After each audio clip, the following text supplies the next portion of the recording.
నమస్తే BCC news కి స్వాగతం. నేటి ముఖ్యాంశాలు.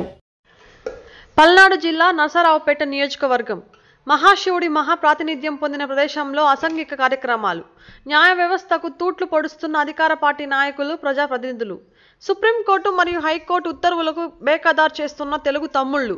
అసాంఘిక కార్యక్రమాలు చేస్తే చేసుకోండి, మహిళలను, ముక్కుపచ్చలు, పసిపిల్లలను బజార్లోకి లాగద్దని ప్రజలు అభిప్రాయం వ్యక్తం చేస్తున్నారు.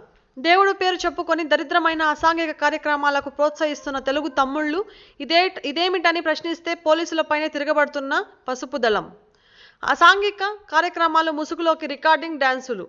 రక్షక బట్టలపై రెచ్చిపోయిన తెలుగు తమ్ముళ్లు. ఖబర్దార్ అంటున్న తెలుగు తమ్ముళ్లు. మీరు పోలీసులు అయితే మాకేంటి అని అంటున్న తెలుగు యువత. అధికారంలో ఉన్నాం, అడ్డొస్తే అడ్డంగా తొక్కుకుంటూ వెళ్ళిపోతామంటున్న తెలుగు తమ్ముళ్లు. సమాజానికి ఎలాంటి సందేశం ఇవ్వాలనుకుంటున్నారు? ఇలాంటి అసాంఘిక కార్యక్రమాలను ప్రోత్సహించి ఇది చట్ట వ్యతిరేకత కాదా? ఇది చట్టాన్ని ఉల్లంఘించడం కాదా? చట్టం దృష్టిలో అందరూ ఒకటేనని అంటున్నారు. మరి ఇది ఏమిటయ్యా మహాశివయ్య?